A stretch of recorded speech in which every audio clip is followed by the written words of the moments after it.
9 लाख रुपया है मेरे को, हर महीने कर्जा इतना होता है। अभी मेरे को लाइट बिल भी 15-16 हजार भरना पड़ेगा। घपला किया है क्या कुछ किया है वो पता नहीं चलता है कि हम जाए तो जाए कहाँ। इसी तरह लाइन लगाई जाती है और कुछ है ही नहीं, मर रही है पब्लिक और कोई कुछ नहीं। कि पैसा सुरक्षित है और रिजर्व बैंक ने मैं लगातार उनसे संपर्क में हूँ।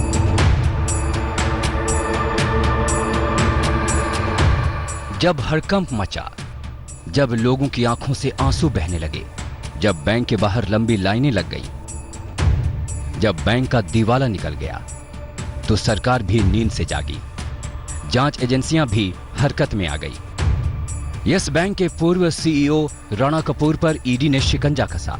कल शाम ही ईडी की टीम ने राणा कपूर के मुंबई वाले घर में छापेमारी की, जो शाम से शुरू होकर देर रात तक चलती रही। छापेमारी में यस बैंक से जुड़े दस्तावेज भी खंगाले गए। ईडी ने DHFL घोटाले को लेकर राणा के बयान दर्ज किए, मनी लॉन्ड्रिंग का भी केस दर्ज किया और राणा कपूर के खिलाफ लुकआउट नोटिस भी जारी किया ताकि वो देश छोड़कर भाग न पाए। एनफोर्समेंट डायरेक्टरेट के अफसरों ने राणा कपूर, जो कि यस बैंक के फाउंडर हैं, उनके घर पे शुक्रवार शाम को सर्चेस कैरी आउट की, जिसके बाद उन्होंने राणा कपूर का स्टेटमेंट भी रिकॉर्ड किया। आपको बता दें कि एनफोर्समेंट डायरेक्टरेट DHFL को लोन दिए जाने के बारे में जानकारी ले रही है, इन्वेस्टिगेशन कर रही है। राणा कपूर पर आरोप है कि निजी रिश्तों को ध्यान में रखकर उन्होंने यस बैंक से लोन बांटे। इनमें Anil Ambani group, SL group, DHFL, ILFS और वोडाफोन भी शामिल है। 2017 में बैंक ने 6,355 करोड़ रुपए की रकम को बैड लोन में डाल दिया। साल 2018 में राणा कपूर पर कर्ज और बैलेंस शीट में गड़बड़ी के आरोप लगे, जिसके बाद RBI ने उन्हें चेयरमैन के पद से जबरन हटा दिया। वित्त मंत्री निर्मला सीतारमण के बयान के कुछ घंटे बाद ही राणा कपूर पर ईडी की रेड पड़ी। सीतारमण ने कल शाम भरोसा दिलाया कि यस बैंक के किसी भी ग्राहक का पैसा नहीं डूबेगा। दोषी व्यक्ति पर कड़ी कार्रवाई होगी। 30 दिनों के अंदर बैंक का पुनर्गठन किया जाएगा। मैं लगातार उनसे संपर्क में हूं और रिजर्व बैंक गवर्नर ही मुझे आश्वासन दिलाया कि जल्द से जल्द इसका अच्छा सा रेसोल्यूशन हो जाएगा। रिजर्व बैंक से ये भी मुझे आश्वासन मिला है जल्द से जल्द इसका रेसोल्यूशन कर ही लेंगे और कोई डिपॉजिटर का कुछ रिस्क नहीं है, घबराने के लिए कोई कारण नहीं है। मैं आश्वासन लेकिन मैं एक विषय इसमें स्पष्ट करना चाह रही हूँ, जो इससे पहले PMC का मामले में भी उठाया गया कि अगर किसी के घर में कुछ खर्च उठाने के लिए, शादी हो, कुछ और हो, या कुछ हेल्थ रीजंस का, ऑपरेशन का हो, ये सब विषयों का हैंडल करने के लिए कानूनन प्रावधान है। गुरुवार को जब रिजर्व बैंक ऑफ इंडिया ने यस बैंक के ग्राहकों के लिए हर महीने 50,000 निकासी की सीमा का ऐलान किया, तो यस बैंक की खस्ताहाली सामने आई। इसके बाद यस बैंक के फाउंडर राणा कपूर का बयान आया कि वो 13 महीने से सक्रिय नहीं है, इसलिए वो इस संकट पर कुछ नहीं कह सकते हैं। यस बैंक ने नवंबर 2019 में शेयर मार्केट को बता दिया था कि राणा कपूर बोर्ड से पूरी तरह से बाहर हो चुके हैं। राणा कपूर और अशोक कपूर ने साल 2004 में यस बैंक शुरू किया था। दिल्ली के श्रीराम कॉलेज ऑफ कॉमर्स से पढ़े राणा कपूर को उस वक्त बड़ा बैंकर माना जाता था। उन्होंने 16 साल तक बैंक ऑफ अमेरिका में नौकरी की थी, लेकिन 16 साल में वो अर्श से फर्श पर आ गए। मुंबई से दिव्येश सिंह के साथ आज तक ब्यूरो। और हमारे दो संवाददाता हमारे साथ जुड़ रहे हैं। मुंबई से सौरभ वक्तानिया और पुनीत शर्मा दिल्ली से हमारे साथ जुड़ रहे हैं। सबसे पहले मुंबई चलते हैं अपने संवाददाता सौरभ के पास। सौरभ, वहां से क्या कुछ जानकारी आपको मिल पा रही है? छापेमारी हुई है, ईडी की तरफ से लुकआउट नोटिस जारी किया गया है, इस वक्त वहां क्या अपडेट? देखिए, सबसे पहले तो जो राणा कपूर है उनके घर पे जो कल देर रात छापेमारी चली वो लगातार चलती रही। मनी लॉन्ड्रिंग एक्ट के तहत ये पूरी छापेमारी चल रही थी।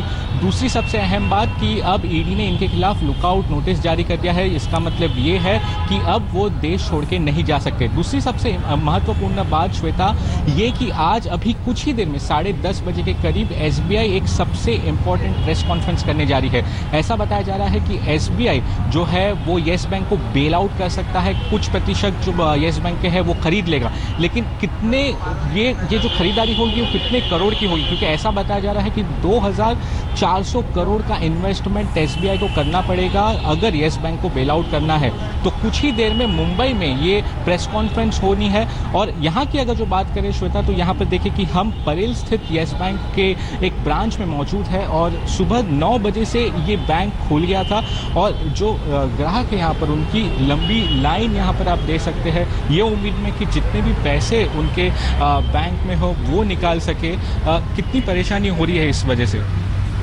अभी हम लोग के जब सिचुएशन सब बहुत ख़राब है, बाकी भी सब ऐसे हालात है कि जो भी जैसे बिजनेसमैन है सब बिजनेस के सबको इफेक्ट आ चुके हैं। जैसे लेबर को सैलरी नहीं दे पा रहे, बिजनेस ट्रांजैक्शंस नहीं कर पा रहे। भरोसा है कि आरबीआई इस प्रॉब्लम को सॉल्व कर पाएगी, क्योंकि भरोसा दिया है कि आपके पैसे सुरक्षित हैं। अभी देखिए आरबीआई क्या डिसीजन ले पाती है, उसके ऊपर कस्टमर को कुछ राहत मिल पाएगी। कितनी परेशानी हो रही है इस वजह हम से? आएंगे आपके पास और लोगों की परेशानी जाहिर सी बात है, समझने वाली बात है। यहाँ पर लोग और क्या कह रहे हैं, जैसे ही ये खबर लोगों के बीच पहुंची, क्या कहना है उनका, आइए सुनते हैं। मेरा यस बैंक में मैं खाता धारक हूँ और मैं इसमें अपने, जैसे ही मुझे न्यूज़ मिली कि बैंक की स्थिति बिगड़ रही है, तो मैं अपने पैसे निकालने के लिए आया हूँ यहाँ पे। और अभी मैंने जैसे कि देखा है, मैं पिछले 1.5 घंटे से लाइन में खड़ा हुआ हूँ और मुझे मेरे पैसे नहीं मिले हैं और अब ये सब बोल रहे हैं कि पैसे ख़त्म हो चुके हैं। एसेट्स इनके ख़त्म हो गए हैं, लो हैं सब, इनका जो है वाइप अप हो गया। अब कोई टेक ओवर करेगा या कोई लेंडर मिलेगा इनको, जैसे बता रहे हैं एसबीआई या एलआईसी वाला, वो इनको शायद बेल आउट करें। हमें तो ये है कि एक अकाउंट से 50,000 आप विड्रॉ कर सकते हो, this is the only they are saying. जिसकी एक एफडीज या सारी अपनी लाइफ की जो है सेविंग यहाँ पड़ी है, तो उसको सिर्फ 50,000 रुपये दे के कह रहे हैं कि आप लीजिएगा, ये बाद में देखेंगे। डिफ़िकल्टी तो है ही है। तो पेरेंट्स हूँ, अपनी स्कूल बच्चे के लिए आया हूँ, तो वो भी अभी इसमें गाइडलाइंस के पास नहीं आई है। सपोज करो मुझे 50,000 एवब जमा करना है स्कूल फीस के लिए, तो वो मैं भी नहीं कर पा रहा हूँ मैं। तो this is very big issue, तो please sort out that as soon as possible. और आगे एडमिशन भी आ रहे हैं। आगे एडमिशन भी आ रहे हैं और लास्ट डेट है, today is my last date, that's why I am coming here. Sir problem तो है, बट इट्स गुड आरबीआई ने टाइम पे इंटरवीन करके एक चीज़ को बचाने की कोशिश करी है। जहाँ पे बहुत सारे फ्रॉड्स हो रहे हैं वहाँ टाइमली इंटरवीन किया गया है। द ओनली थॉट इज़ कि आप सब कुछ चैनलाइज मत कीजिए। आप कह रहे हो कि सारे डिजिटल मोड हमने बंद कर दिए हैं, कोई आरटीजीएस नहीं है, कोई एनईएफटी नहीं है, आपने लिमिट लगाई है, इट्स गुड। 50,000 की लिमिट आई थिंक मोर। सीधे चलते हैं हम दिल्ली, हमारे संवाददाता पुनीत शर्मा के पास।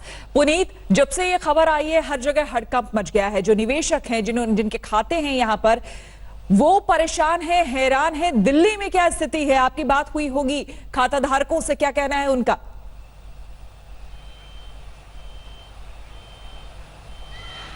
देखिए, जाहिर तौर पर पिछले 2 दिनों से यस बैंक के बाहर अच्छी खासी भीड़ लग रही थी, लोग अपना पैसा निकालने आ रहे थे। तो सबसे बड़ी उनकी दिक्कत जो आ रही थी वो ये कि एटीएम काम नहीं कर रहे थे, सर्वर पूरी तरह से डाउन था, तो ऐसे में चेक के माध्यम से उनको पैसे निकालने पड़ रहे थे।